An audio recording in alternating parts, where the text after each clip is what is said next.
Hey guys, welcome back to my channel. If you're new here, my name is Eric, and I do all kinds of things, including airplanes and 3D printing and cool stuff like that. Today we're going to be putting a bumper on my RC car, so it's pretty fragile and it breaks just about every time I drive it.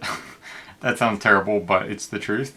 And I'm going to put a bumper on it so that it's nice and strong. So let's get into it.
Okay guys, so now that we have that all finished up, we have it right here and it's looking really great.